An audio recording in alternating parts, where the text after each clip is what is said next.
പുതിയൊരു വീഡിയോയിലേക്ക് എല്ലാവർക്കും സ്വാഗതം. ഇന്ന് ഞാനിവിടെ ഉണ്ടാക്കാൻ പോകുന്നത് ജാപ്പനീസ് സ്റ്റൈൽ കരാഗെ ചിക്കനാണ്. നമ്മുടെ ചിക്കൻ ഫ്രൈ പോലെ തന്നെ ജാപ്പനീസ് സ്റ്റൈലിലുള്ളൊരു ചിക്കൻ ഫ്രൈ ആണിത്. നല്ല ജ്യൂസി ആയിരിക്കും ഇങ്ങനെ ചിക്കൻ ഫ്രൈ ചെയ്താൽ.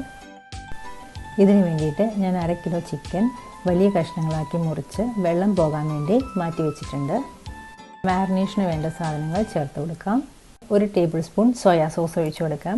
ഞാൻ അല്പം സ്ട്രോങ് ആയിട്ടുള്ള സോയാ സോസാണ് എടുത്തിരിക്കുന്നത്. നിങ്ങളുടെ സോയാ സോസിൻ്റെ കോൺസെൻട്രേഷൻ അനുസരിച്ച് ഉപയോഗിക്കുക.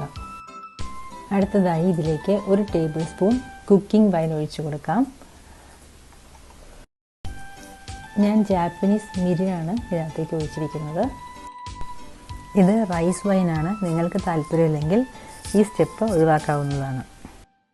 2 അല്ലി വെളുത്തുള്ളിയും 1 ചെറിയ കഷ്ണം ഇഞ്ചിയും പേസ്റ്റ് ആക്കിയിട്ട് ഇതിലേക്ക് ആഡ് ചെയ്ത് കൊടുക്കാം. ഒരൽപ്പം നാരങ്ങ നീരും ഒഴിച്ചു കൊടുക്കാം.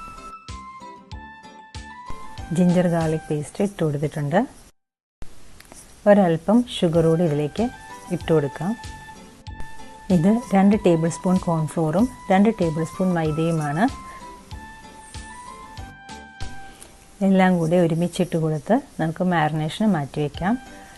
ഇതിലേക്ക് ഒരൽപ്പം കുരുമുളക് പൊടിയൂടെ ചേർത്ത് കൊടുക്കാം.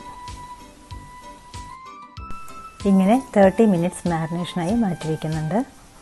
ഇത് 2.5 ടേബിൾ സ്പൂൺ കോൺഫ്ലോറും 2 ടേബിൾ സ്പൂൺ മൈദയുമാണ്.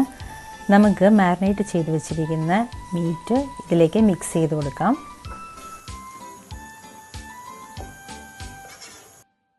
ഞാൻ വളരെ കുറച്ച് കുരുമുളക് പൊടി ഇട്ടിട്ടുള്ളൂ. നിങ്ങൾക്ക് വേണമെങ്കിൽ കൂടുതലിടാം.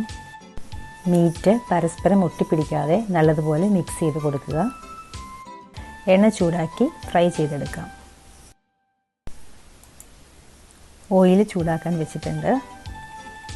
ഞാൻ ഒലിവ് ഓയിലാണ് യൂസ് ചെയ്തിരിക്കുന്നത്. ഓയിൽ നല്ലതുപോലെ ചൂടായി വന്നിട്ടുണ്ട്. ചിക്കൻ പീസ് ഓരോന്നായി ഇട്ട് കൊടുക്കാം. കരാഗെ ചിക്കൻ വളരെ എരിവ് കുറച്ചാണ് ജാപ്പനീസുകാർ ഉണ്ടാക്കുന്നത്. ഇത് സ്നാക്കിൻ്റെ കൂടെയും അപ്പറ്റൈസറായിട്ടും ലഞ്ചിൻ്റെ കൂടെയും കഴിക്കാറുണ്ട്. ഇത് ഏറ്റവും ടേസ്റ്റ് ചെറുതായി കട്ട് ചെയ്ത ക്യാബേജും മയണൈസും കൂട്ടി കഴിക്കാനാണ്. ഒരു സൈഡ് നല്ലതുപോലെ കുക്കായിട്ടുണ്ട്. തിരിച്ചിട്ട് കൊടുക്കാം. കരാഗെ ഇവിടെയുള്ള എല്ലാ സൂപ്പർ മാർക്കറ്റിലും കൺവീനിയൻസ് സ്റ്റോറിലും നമുക്ക് വാങ്ങാൻ കിട്ടും. നമുക്കിത് ഒരു തവണ കൂടെ ഒന്ന് തിരിച്ചിട്ട് കൊടുക്കാം. 2 സൈഡും നല്ലതുപോലെ കുക്കായിട്ടുണ്ട്. ഇനി ഇത് എണ്ണയിൽ നിന്ന് മാറ്റി കൊടുക്കാം.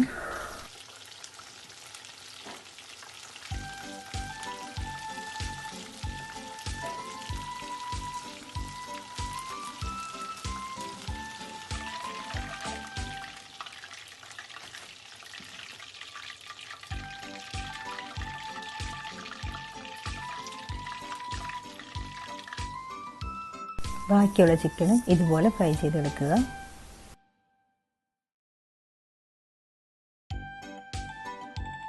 ഒരു സൈഡ് ഫ്രൈ ആയി വന്നിട്ടുണ്ട്. നമുക്ക് തിരിച്ചിട്ട് കൊടുക്കാം. അങ്ങനെ കരാഗെ റെഡിയായി വന്നിട്ടുണ്ട്. നിങ്ങൾ ഇതുപോലെ ട്രൈ ചെയ്ത് നോക്കുക. നിങ്ങൾക്ക് തീർച്ചയായും ഇഷ്ടപ്പെടും. Thanks for watching.